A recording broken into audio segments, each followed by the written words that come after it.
Assalaamu calaykum waraxmatullaahi wabarakaatu. Ku soo dhowaada YouTube channelkeena iyo weliba muuqaal cusub. Fadlan haddaad nagu cusub tahay ha naga hilmaamin inaad nagu soo biirtid. Mahadsanid. Muuqaalkeenan waxaanu ku eegi doonaa maxay tahay guushu iyo weliba waa kuma qofka guulaystay iyo weliba astaamaha lagu garto qofka guulaystaa. Ugu horreyntii, guushu waxaa lagu qayaxaa inay tahay awoodeed ku gaari lahayd yoolkaaga iyo weliba hadafkaaga. Inaad guul gaadhaa waxay u baahan tahay inaad leedahay qorshayaal ku qorshaysan. Qorshayaashaasi ha noqdaan qaar dhayliya amba mid sanadlaa. Tusaale, sanadkii tegey qorshayaashaad qorshaysay maxaa ku hirgalay mise maxaan ku hirgalin. Oraha Ingiliisha ayaa tiraahdaa all our dreams come true if we have the courage to pursue them.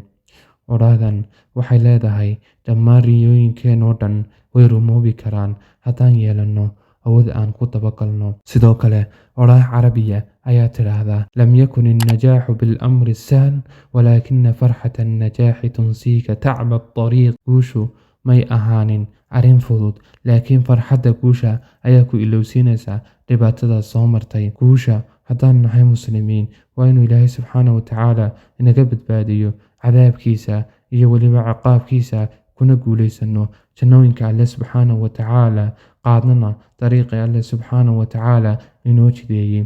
Haddaba adduunkan aan joogno qof walba wuxuu jecel yahay inuu guulaysto. Haddaba guushaasi waxay leedahay astaamahan soo socda. Astaanta koowaad, inuu qofku leeyahay waxa loo yaqaano go'aan amba al-caziima amba waxa loo yaqaano the decision.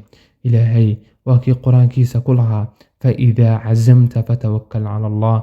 markaad wax go'aansato Alle subxaanahu wa tacaala tala saaro, kadib ku dhaqaaq arrinkaas. Qofkoon lahayn go'aan way adagtay siduu ku gaadhi lahaa guusha. Astaanta labaad, inaad naftaada ku kalsoon tahay amba waxa loo yaqaano the self confidence amba waxa loo yaqaano athiqatu bin-nafs. Naftaada ood ku kalsoonaataa waxay kuu sahlaysaa inaad si fudud aad ku gaadhid yoolkaaga.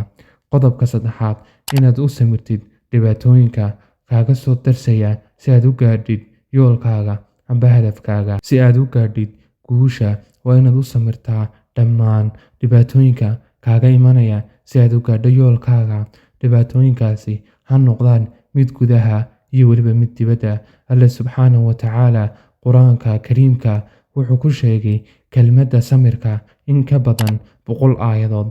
Aayadaha faraha badan waxayna tusinayaan ahmiyadda ay leedahay samirku. Bal aan soo qaadanno qiso ka mid ah qisooyinkii laga wariyey samirka.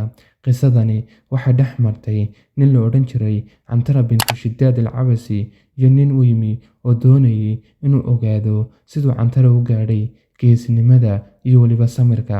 Kadib ninkii ayaa Cantara weydiiyey, Cantara sidaad ku gaadhay geesinimada iyo weliba dulqaadka. Kadib Cantara ayaa ugu jawaabay, keen fartaada aan qaniine adna hoo fartayda qaniin. Kadib markay waxoogaa isku hayeen oo isqaniinsanayeen ayaa ninkiibaa qeyliyey oo wuu cabaaday oo wuu xanuustay. Kadib Cantara ayaa ku yidhi, samirka laguu sheegayaa waa intan kaa dambeeyey. Haddaanad adigu qaylin lahayn anigaa qaylin lahaa. U dulqaadashada dhibaatada aan u dulqaatay ayaan geesi ku noqday. Astaanta afraad waa inaad daacad noqotid. Inaad daacad noqotaa waxay kuu sahlaysaa inaad qaadid waddada guusha, taasoo dhiggeeda haddaad noqoto qof khiyaamo naftiisa ama aan daacad ahayn, ogow waxaad ka leexan doontaa waddada guusha. Astaanta shanaad, inaad iska ilaalisid waxa loo yaqaano caatifada. Astaantan waxaa looga jeedaa waa inaanay kaa noqon qorshayaashaadu amba hadafkaagu maalmaha hore ee ay kaa noqoto mid ku daba socoto intaad ka gaadhayso yoolkaaga amba hadafkaaga. Tusaale ahaan, markay ardaydu fasaxa ka soo noqdaan iskuulka waxay la soo galaan dardar oo waxay samaystaan jadwal ay wax ku akhristaan. Kadib markay bil joogaan way ka caajisaan. taasaa loo yaqaanaa caatifada.